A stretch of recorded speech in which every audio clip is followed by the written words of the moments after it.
to the India Today Budget Roundtable, powered by Business Today.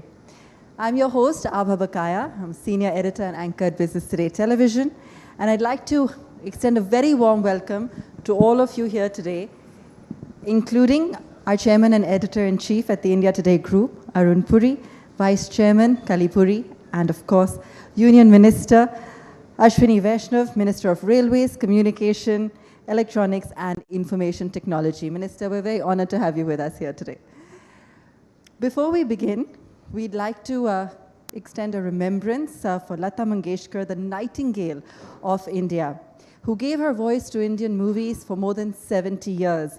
She passed away at the age of 92 yesterday. I don't think the words Indian singer fully capture what Lata Mangeshkar meant for the country and how dominant a force she was in the lives of perhaps a quarter of the Earth's population and in a career dating back as far as the 1940s. Here's a number that remembers her, and that's not short of either magic or romance.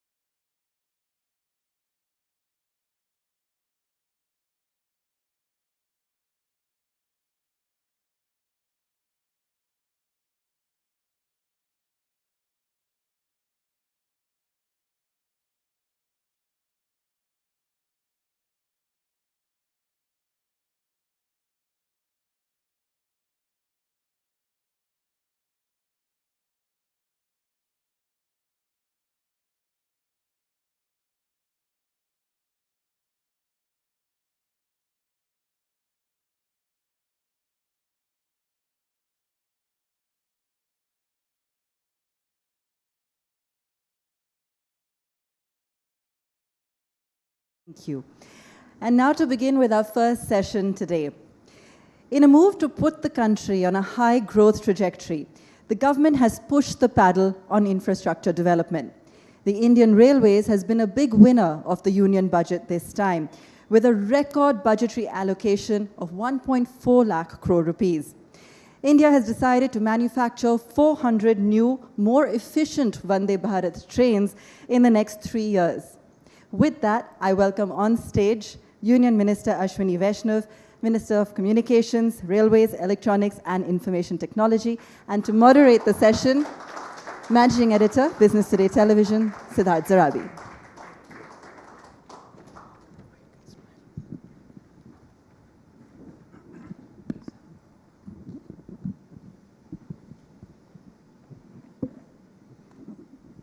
Good afternoon, Namaskar. Gives me great pleasure to welcome Ashwini Vaishnaw ji on stage here. Thank you very much for your time.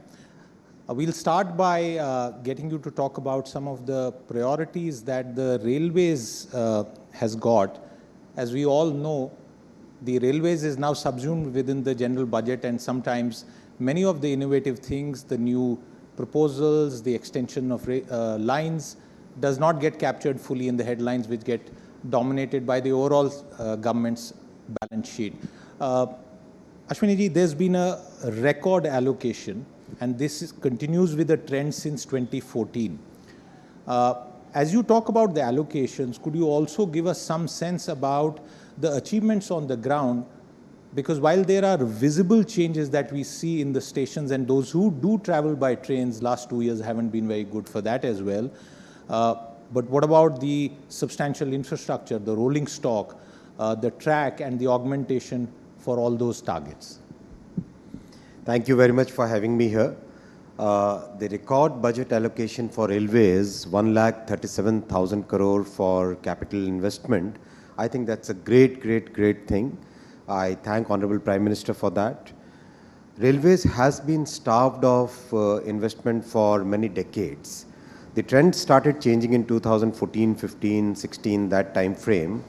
Capital investment started increasing. And see, why capital investment in railways is so important. There is, of course, one major part which is passenger experience, because we carry close to 8.5 billion passenger trips every year. For the country, the cost of logistics if we have to bring it down, if we have to make sure that our transportation is green, then the modal share of railways has to increase from its current 27, 26 percentage points to close to 40, 45% points.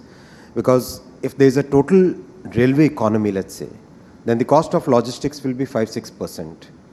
If there is a total road economy, the cost of logistics will be 17, 18, 19% range.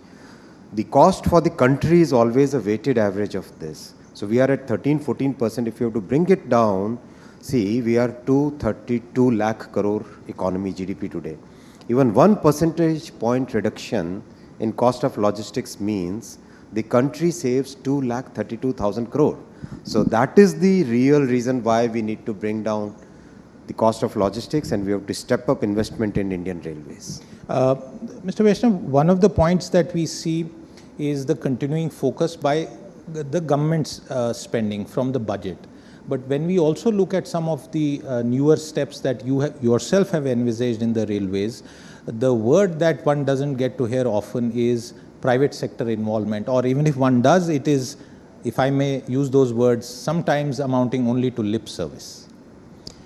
Okay, so two parts of your question. First is the focus on capital investment, and second is the private sector involvement in Indian railways. Look, railways is a very, very complex system. There are some countries where railway is limited to cargo transportation, like the US, like the Canada, like parts of South America, Argentina, Brazil, these countries which are very good at mineral transportation. Rest of the world, entire Europe, Southeast Asia, Japan, China, India, rest of this world is basically carrying passenger as well as cargo.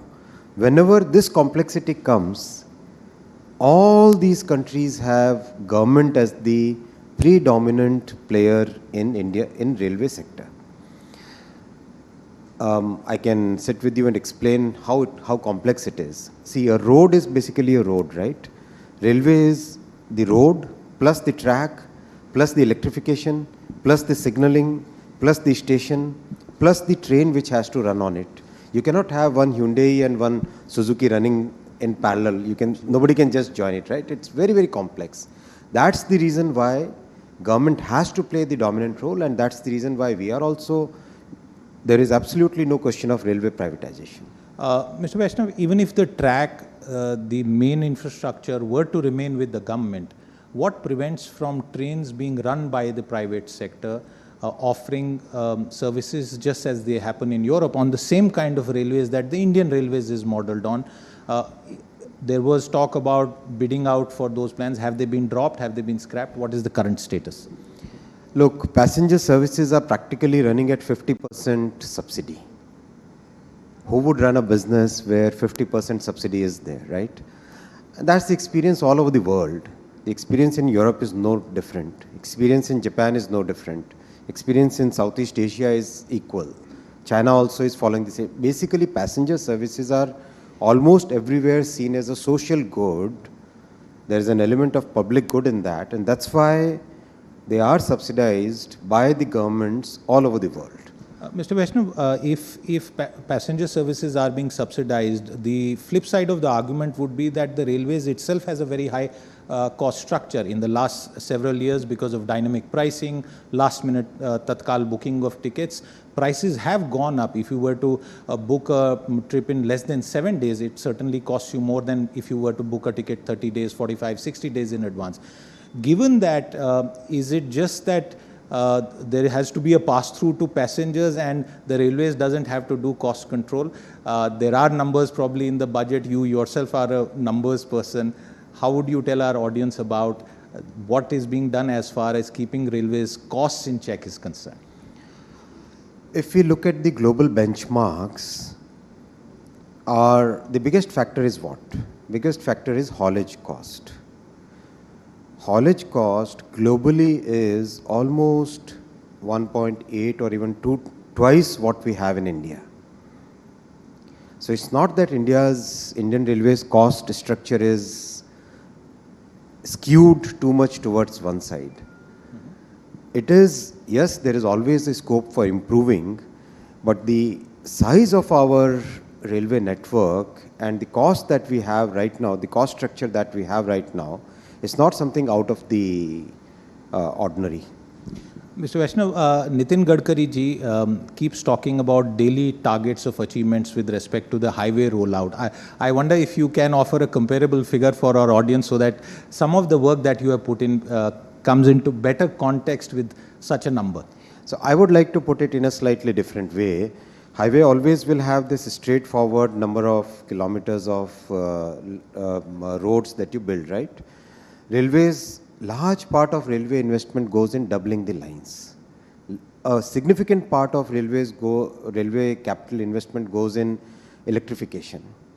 A very large chunk goes in resurfacing the road ka equivalent, which is relaying the tracks, because tracks have a life and the entire tracks have to be replaced. So a significant part of that goes into these activities. So laying new lines which would be comparable to a highway would always be probably a wrong way to compare the two.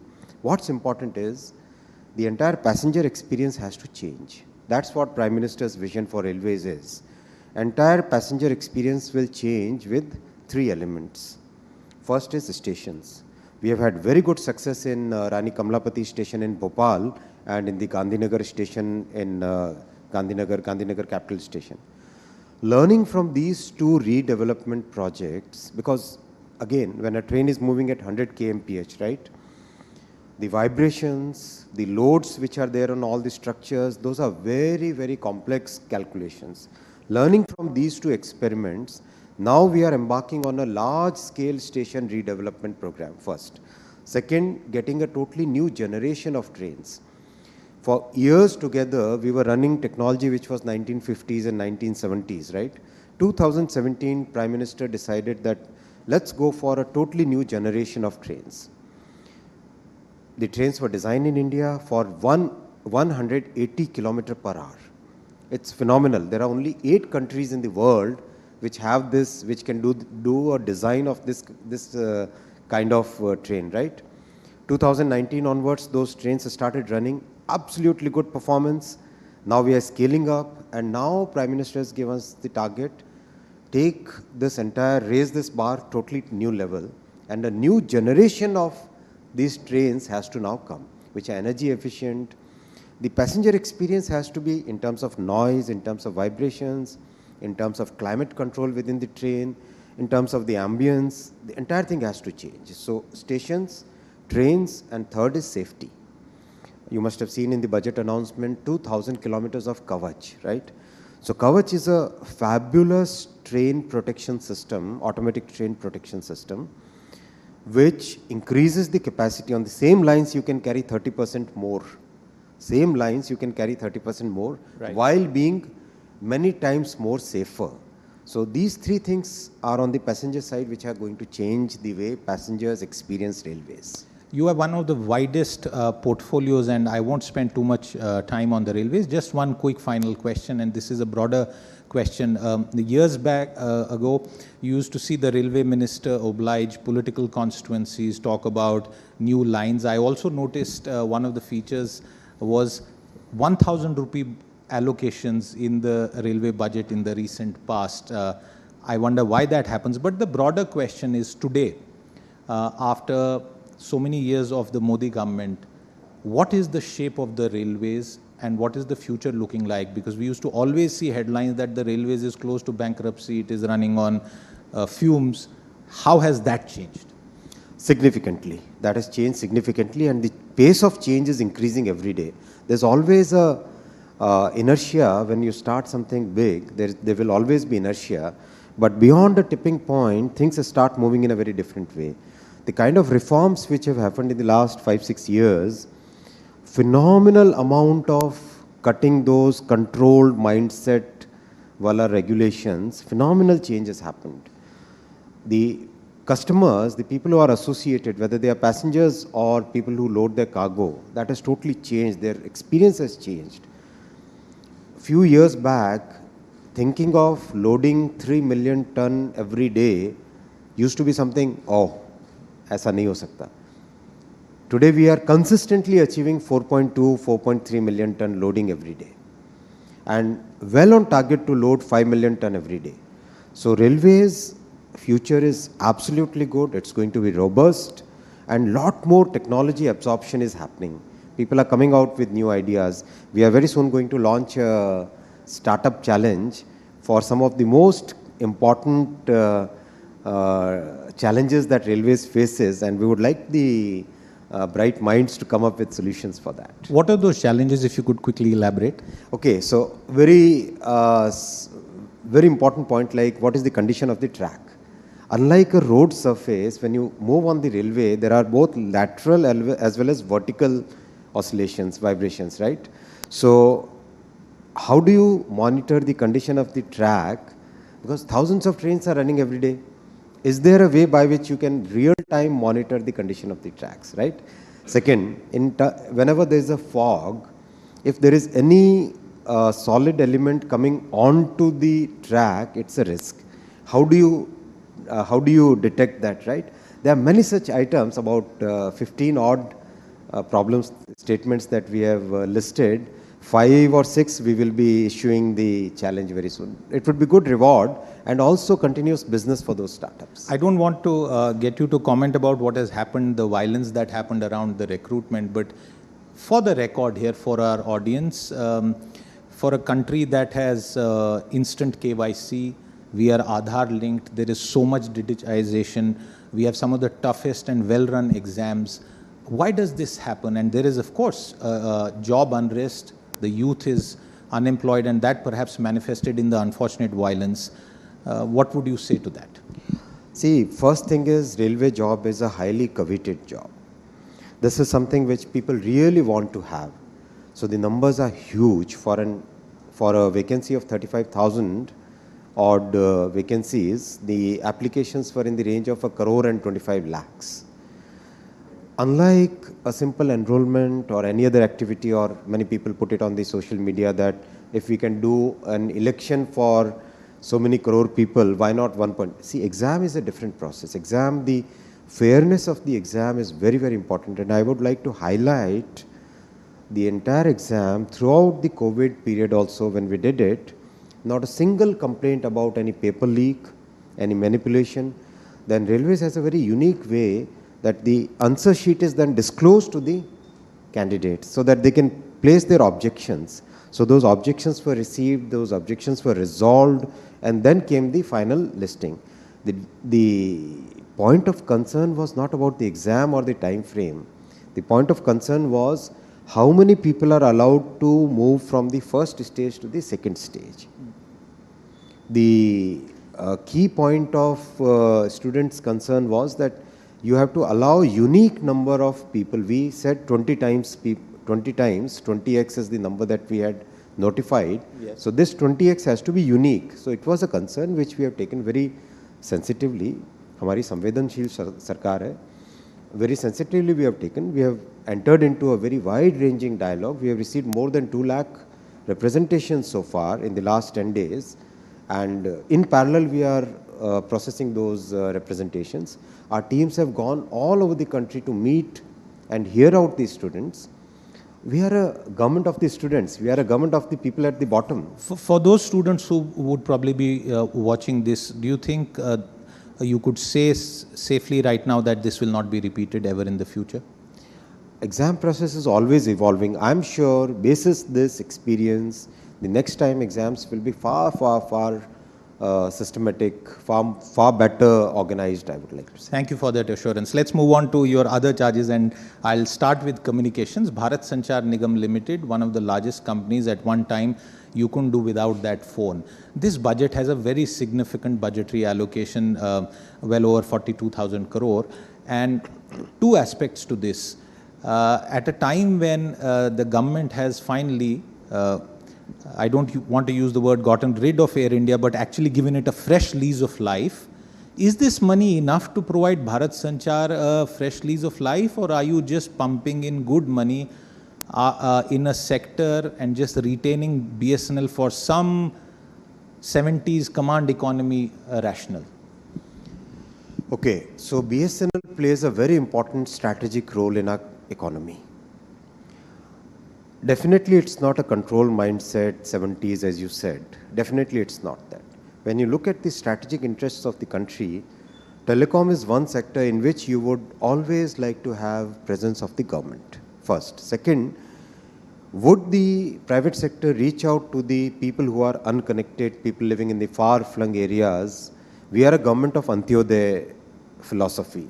Right from our Janasangh days, we have always believed in serving the poorest of the poor, the last person in the society. Would the private sector like to go there? No. That's why we need. If I may interrupt, sir, are you therefore saying that with 25 years of private sector companies, with billions and hundreds of billions spent, the private sector is not reaching rural India? Is that what you're saying? Absolutely. Absolutely. Take the experience, take the large swathes of area in the entire northeast. Look at the border areas, look at the areas throughout Chhattisgarh, Jharkhand, Odisha, parts of Andhra Pradesh, many of these forested areas. Barely any presence of the private sector. It's only BSNL which is providing this service. But sir, then why? Yeah, please. So, BSNL was a profitable company. During the first few years of UPA But as a monopoly, sir. No, by that time already large number of players had come. But during the first, and you are a telecom expert, last time you said that you used to cover telecom in a significant way. So during the first few years of UPA, large amount of reserves were taken out of BSNL and utilized for some other purposes.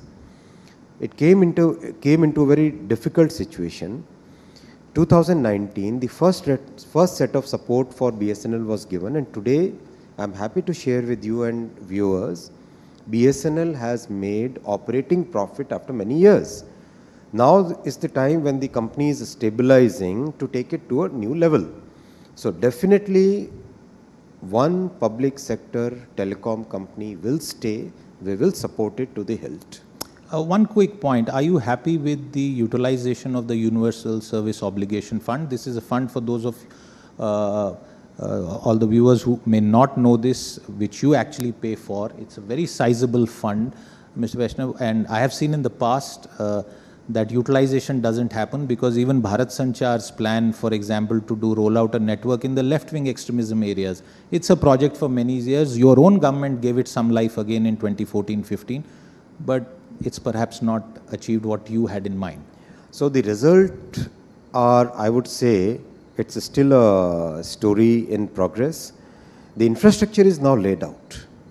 A large number of close to lakh and 60-odd thousand kilometers of fiber has already been laid out, right? Our focus now is to make sure that reaches the house. It has reached the Gram Panchayat, it has reached the bigger villages. Now the focus is to take it to the household. That's the next step that we are working on it. Could we do it better? Yes, definitely there is always a scope of improvement, but have we achieved something which the country should be proud of? Yes, we have achieved something which the country should be proud of. I think what we should also be proud of and acknowledge on the stage is the brave decision policy making, and I will repeat what I had asked you in an interview that after the new telecom policy of 1999 and the reforms of 2003, it is you as the minister and your government which has actually provided a new lease of life to this sector by some of the recent reforms. Do you think, and some months have passed since then, that the worst is behind for India's mobile phone operators, the private sector companies which were struggling with very high debt, and they were also seeing falling ARPUs? Absolutely, yes. The industry tells us that yes, the worst is behind us. They are reorganizing themselves into a new way of doing business. They are realigning their business plans. Some small little things, for example, the permission to set up a new tower. What used to take months today, and the industry participants are telling me, now it takes few hours, sometimes few minutes. So that is the level of change which has happened because of these September reforms. And I thank Honorable Prime Minister for his very visionary step, very bold step in taking forward those reforms. We are already working on the next set of reforms. where many more old regulations which have lost their relevance in today's world will also be cleaned from the slate. Since you talk about old regulations, just as a small aside, I believe in the 1857 Telegraph Act, there is still a clause which bars you from owning multiple telephone connections. I don't know if that will also go, Mr. Vaishnaw. But let's talk about the future, since you spoke about mobility. The 5th generation mobile broadband spectrum auctions, you've already spoken about that happening this year. The biggest concern has been, and this is impacting in some ways consumers as well, that the government has in the past used auctions as a revenue exercise. Let's mop up money from here, there, wherever, and use spectrum. And spectrum, by becoming very expensive, ultimately gets passed on to the consumer. There is no free lunch. It's impacted BSNL and MTNL also. You had to bail them out in that regard as well. How will 5G be priced? I know you cannot sort of announce it here at this stage. There is a proper process involved, but what's your own thinking? Listen, let's take two numbers first. Globally, the average revenue per ARPU is what we call, is close to 2,600, 2,700 in most of the other geographies. We are close to 300 rupees as the average cost for a common consumer. So it's not that our prices are very high compared to the global standards. For sure, we are significantly lower than the global cost standards, one. Two, there is a realization throughout the world that telecom today, and especially spectrum as a key enabler of telecom, has an element of public good. Third, our process of discovering the price is a very transparent process. TRAI is right now going through the final leg of its consultations. It would be unfair for me to comment on the pricing, but I hope and I'm confident that the industry will be prepared for the 5G rollout. But beyond this 5G rollout, I wanted to highlight another point. Yep. See, Prime Minister gave us a target. Our entire technology stack for 5G has to be developed in India in the spirit of Atmanirbhar Bharat, has to be developed in India. And I'm very happy to share with all the viewers, after the great success of 4G core and 4G radio network, building upon that success, 5G core, 5G radio network, 5G telecom equipments and 5G handset. The success is phenomenal. By the end of this year, or rather even somewhere in the middle of this year, we would have Indian product, entire technology stack, which we prove in the country and take it to the world and challenge some of the biggest technology providers in telecom. Ladies and gentlemen, one of the key things that you must also realize, and by now, is that Mr. Vaishnaw is, in fact, I would call him one of the 3 major Atmanirbhar Bharat ministers in the government, with Railways, which is a fantastic Atmanirbhar organization. Communications, you heard about 5G. We know what has happened in handsets. And now I'm turning to electronics, which is the semiconductor plan. I'll straight up ask you, is Intel coming to India or not, sir? Because, you know, this is a question that's asked always. You have to give us a definitive answer today. So, when the scheme, the semiconductor policy was launched last December, 15 December is when the cabinet approved it. Within 15 days, we launched all the schemes, we set the portal up and running. 1st January onwards, we started receiving the applications. I'm very happy to share with you that the response has been phenomenal. Throughout the world, the big players in semiconductor industry have noticed one very major thing which is different compared to the rest of the world. We have given a clear assurance and a roadmap for 20 years, which is very different from, I'm willing to put in so many billions of dollars, please come to my country kind of approach first. Second, we have looked at the entire picture, not just silicon fab, but display fab, compound semiconductors, design ecosystem. Above all which the entire industry is appreciating is that we have committed to prepare 85,000 semiconductor engineers, and we have already shortlisted the institutions in which they will work. They will be trained. We are working with AICTE right now to prepare, to finalize the course curriculum. It's something which is going to last, which will strengthen our country's economy for many years. That's the vision of Prime Minister.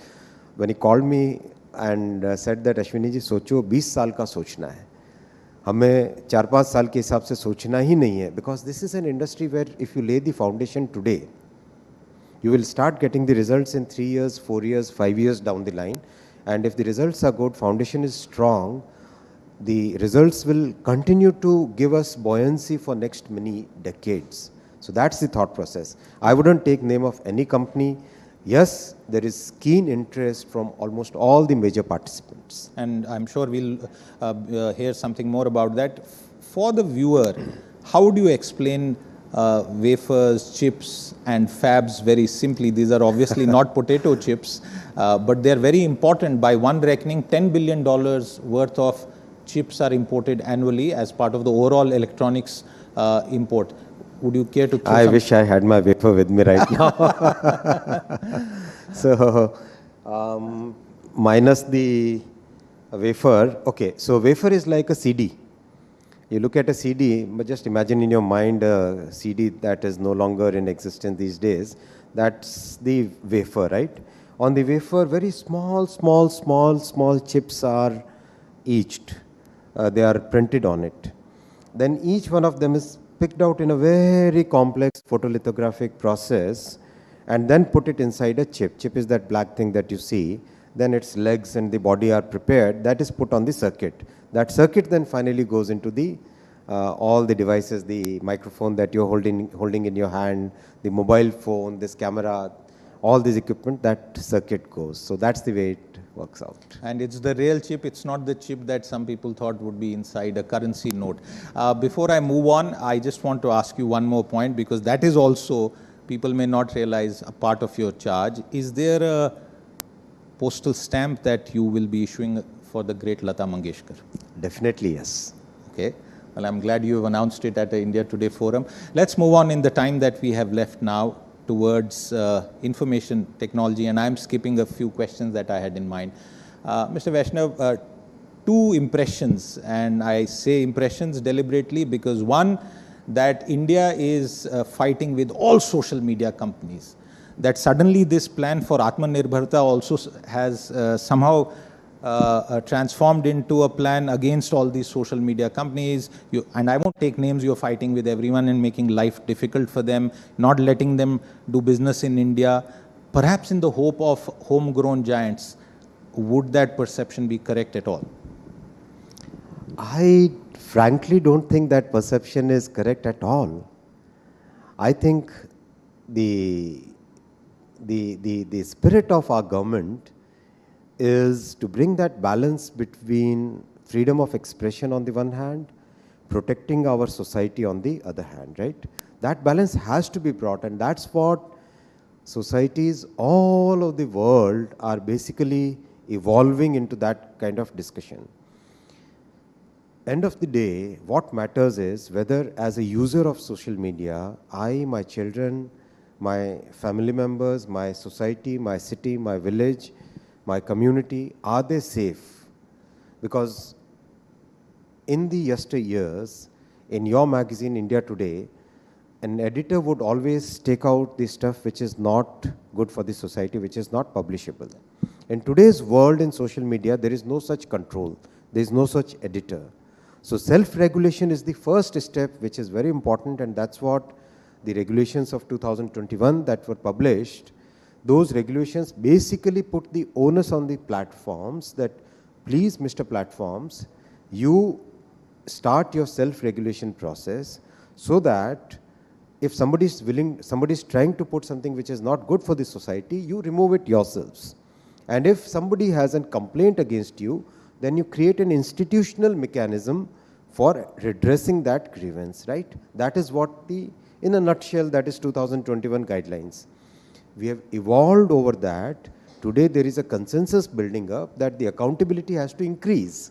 So that increasing the accountability, even the social media platforms are saying this, yes, we definitely would like to increase our accountability, because end of the day, we wouldn't like to be seen as multipliers of a problem. We would like to be seen as multipliers of ideas, as propagators of good thoughts, rather than trying to increase the negative value in the society. Have the guidelines worked?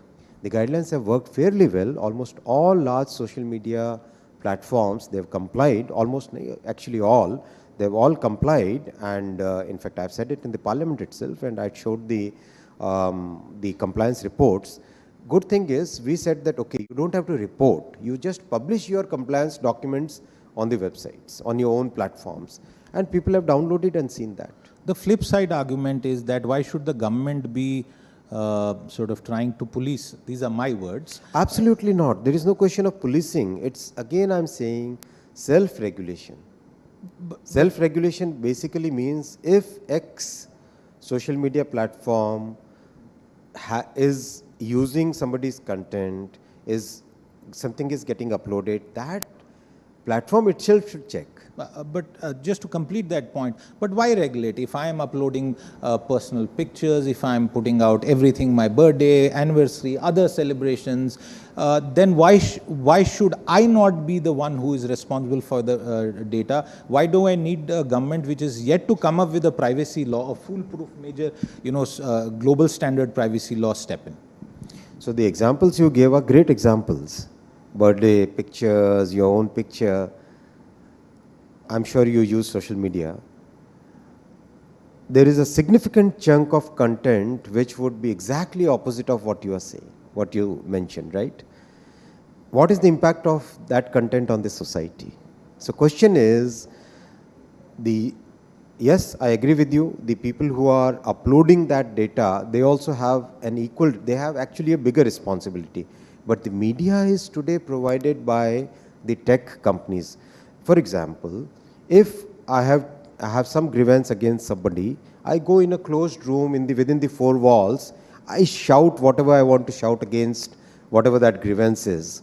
It's okay, fine, nobody is affected. But in social media, it's affecting the entire society, because it's visible to everybody. It is getting amplified by technology. It's amplified by the reach of that. So that's the reason why self-regulation, accountability is important. Mr. Vaishnaw, even in some recent instances of violence, do you think the effort that the government has made has worked? Because a lot of misinformation was spread through these platforms without taking names. So the point I'm trying to ask is, are we doing enough, or is it a halfway house? Did you pull back after you got sort of a global backlash, or at least a backlash from these tech companies themselves? They always talk about the algorithm. There is no editor. So why not then just say that for in an India operation, you need a proper newsroom kind of structure. You need a editor who is responsible under a PRB Act or whatever, and hold them fully accountable. Why a halfway house? See, whenever a new technology comes, it evolves. There's nothing like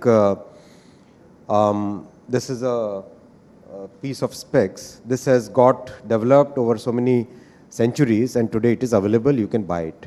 Social media is something which is evolving, and society's response to this platform is evolving, not just in India, all over the world.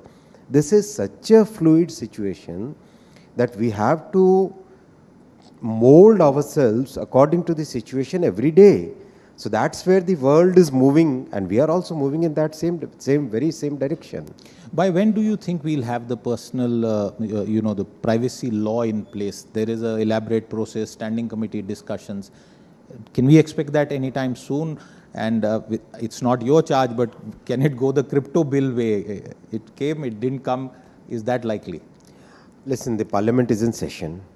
I'm holding a responsible position. I wouldn't like to comment on it. I will not push you on that. One final point, and despite knowing that Parliament is in session, but since you've already spoken about it, a lot of concerns have been expressed, and recent reports have tried to rake up that issue once again, the Pegasus deal. Now, the way I'm asking this is that if there is national security, I would stand up first and say that it's not worth a discussion, especially in a public forum. But there is another aspect to this entire argument. For the record, please try and say whatever you would like to say on this matter right now. knowing fully well that Parliament is in session? I would say that let's trust our judiciary. Okay, that's a fairly cryptic comment. My final point about the day, and this is really a generic comment for all the conversations that we have had around digital India. I was personally disappointed that in this budget, unless there is fine print that we haven't seen, there wasn't anything that acknowledges the burden that study from home, work from home has put on those who are less privileged. You know, even bandwidth costs, access to a laptop, access to a good handset, that's not available. I have heard of handset schemes before elections, never happened. Can we see some course correction going forward? So I think we need to look at it in a little bit more comprehensive way. Today, our handset industry has reached a level which was unthinkable 10 years back. 10 years back, would you ever guess that India would become the second largest mobile manufacturer in the world? 10 years back, could you even think that where would the world's largest mobile factory be? You would have thought China always. Today, world's largest mobile manufacturing is in India. So the ecosystem is developing, that's helping reduce the cost for us. Now we are deepening the entire electronics manufacturing. We are going down to the PCB, to the chips, to the components, to the other associated chemicals which are required. All these are definitely going to reduce the cost of handsets, reduce the cost of electronic devices for all our viewers. That is first. And second is reaching the internet, taking the internet down to that last village. In December itself, Prime Minister had approved 7,000 new sites in areas which were still uncovered. Then he has directed us to conduct thorough survey. Any areas which are still left out, we must make sure that bandwidth, internet, the mobile technology which is available to you and me should reach the last person in the society. Absolutely, and I think that's the best way that we can ensure that the last person in the line gets the biggest amount of resources that is possible. Mr. Vaishnaw, there's so much more to discuss, but I'm going to thank you at this stage for your time and for your participation and for the entire audience to listen so carefully. Thank you very much. Thank you very much. Thank you. Abha, back to you.